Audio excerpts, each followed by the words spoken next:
Have you ever wondered what happens when those meant to uphold the law face allegations of misconduct? What if the very system we trust to deliver justice is under scrutiny? The recent Delhi High Court Judge Cash Row has sparked intense debate. But the big question remains, is a mere transfer enough? Or should there be a more thorough investigation? Let's break it down. A high-ranking Delhi High Court judge being linked to a major controversy, reportedly associated with large sums of cash. This has reignited public discussion over judicial accountability. Many are questioning, how deep does this issue go? What does this mean for India's legal system? Judicial integrity is the cornerstone of democracy. But when allegations arise against judges, it raises concerns about public confidence in the justice system. The government's response, a swift transfer.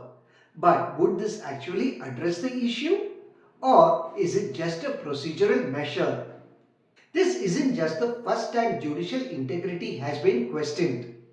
Let's recall the Justice K. Veeraswamy case of 1991, where a Supreme Court ruling set a precedent that judges can be prosecuted for corruption with prior approval.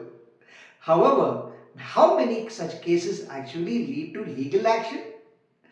Remember the Ghaziabad PF scam of 2008. Over 30 judges, including sitting High Court judges, were accused of financial misappropriation involving Provident Fund money meant for Class 4 employees.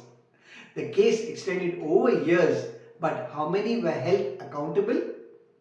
The recent developments raise the same concerns. Does power create barriers to judicial accountability? When allegations of misconduct arise in the bureaucracy or corporate sector, strict actions like suspensions, resignations, or even criminal proceedings follow. But in the judiciary, transfers are often seen as immediate response. Why? First, judicial independence versus accountability.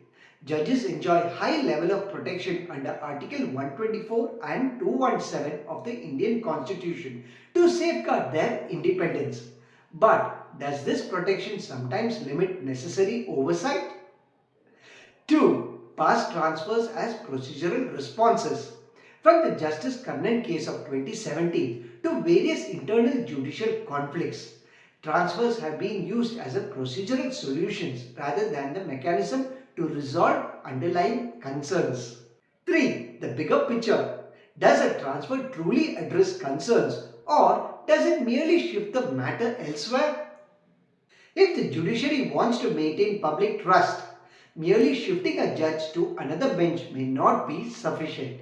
Here's what could be considered. First, independent investigation. Setting up a special judicial oversight body with robust mechanisms similar to the Lokpal but specific to judicial accountability.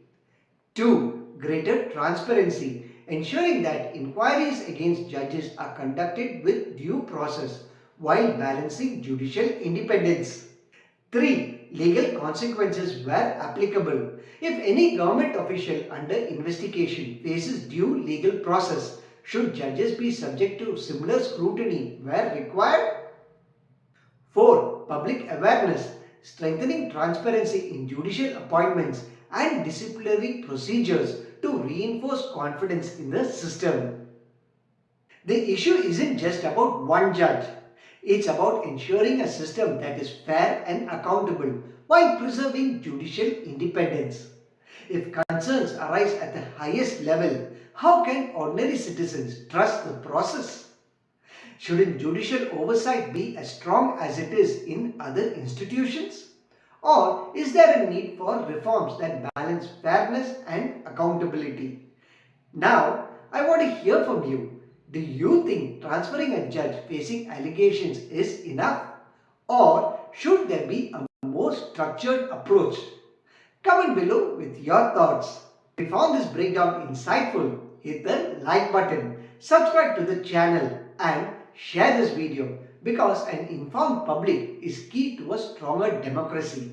See you in the next one. Take care. Bye.